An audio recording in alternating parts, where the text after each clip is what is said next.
2014 lalu, seorang gacha tuber yang membuat video Minecraft dan baru membuat gacha video di tahun 2018, dimulai dari remaja hingga anak-anak, dibuat demam dengan gacha tuber satu ini. Gua nggak ingat kapan terakhir kali anak-anak di kampung gua tuh main gacha live karena seorang gacha tuber. Dan saking terkenalnya gacha tuber ini, pada November 2022, TMG Wiz mencapai 1 juta subscriber dalam hanya waktu 8 tahun. TMG Wiz berhasil memperoleh 30 juta total views, artinya sekitar 570 tahun waktu tonton.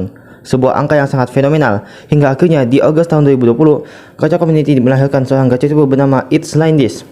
Channel ini udah ditonton lebih dari 333.000 jam hanya dalam 13 bulan sejak tanggal debutnya sebagai seorang gacha tuber. How is it possible? Apa yang membuat channel remaja baru power ini bisa mendekati dan mengancam rekor tontonan dari channel TMG Wiz? This is It's Like This. YouTube memiliki sekitar 2,70 miliar pengguna di seluruh dunia. Negara penyumbang terbanyak berasal dari India dengan jumlah pelanggan sekitar 476 juta. Untuk Indonesia sendiri, pengguna YouTube di Indonesia adalah 139 juta pengguna. Kemungkinan besar 8,81% diantaranya berumur di bawah 18 tahun.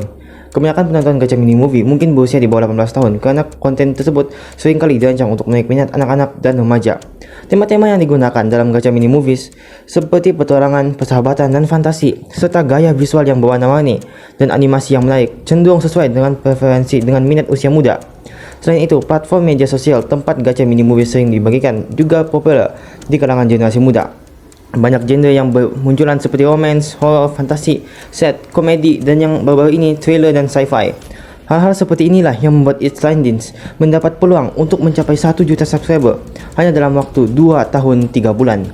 Tidak cuma sampai di situ, Gacha Community didominasi oleh tren Gachapov, yaitu sebuah cerita pendek yang dibuat dalam sebuah video dengan menempatkan kita pada sudut pandang seseorang, dan itu sangat diminati oleh para anak-anak hingga ke remaja. Dan ketika mereka melihat seseorang, which is si It's Like This ini yang membuat Gachapov juga, kemudian si It's Like This ini membuat Gachapov versi panjang, ini tentunya bisa memberi orang-orang yang tidak terlalu berminat dengan Gachapov ini berminat untuk menonton video Gachapovnya It's Like This yang versi panjangnya itu.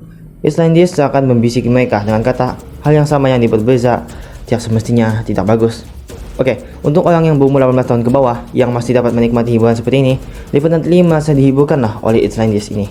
Lantas, apakah yang umurnya selain angka tersebut nggak bisa menikmati It's Like This ini? No, bahkan mereka bisa lebih menikmatinya, gue rasa. Istilah POV telah digunakan sebagai singkatan untuk point of view sejak tahun 1973. Konten POV yang merupakan singkatan dari point of view telah digunakan untuk melabeli jenis video dalam talian sejak video dalam talian menjadi populer. Ia awalnya digunakan hanya untuk video atau gambar yang menunjukkan apa yang dilihat oleh juru gambar dengan mata mereka sendiri. Kemudian ia berkembang untuk juga termasuk sudut pandang mental serta visual, dan semua itu bermula dari video komedi pendek yang sampai sekarang masih ada. And that's how channel It's Like This berhasil menarik perhatian dari orang-orang berumur 18 tahun ke atas. Pernah mikir gak sih, kenapa banyak orang udah males sama GCMM atau GLMM atau gacha mini movie lain yang punya sequel segambreng? Satu jawabannya, gak ada perkembangan. Ujung-ujungnya ceritanya kayak gitu lagi. That's the problem dengan gacha mini movie seperti ini. Premisnya jelas, penjanya jelas, misinya jelas, masalahnya jelas. Orang bisa nebak. Nah, hal seperti ini justru nggak bisa kita temukan dengan jelas di channel It's Like This. Kita bakal simak videonya sampai selesai. It's Like This membuat gacha mini movie-nya berbeza dan lebih baik dari yang lain. Kita dibuat sedar It's Like This terus mengembangkan channelnya menjadi lebih baik. Satu video itu menghadirkan satu perkembangan. Untuk melihat perkembangan dia yang lain, kita harus tonton videonya yang lain. What's next? What will happen? Itu pertanyaan yang akan menghantui penontonnya sampai next video rilis.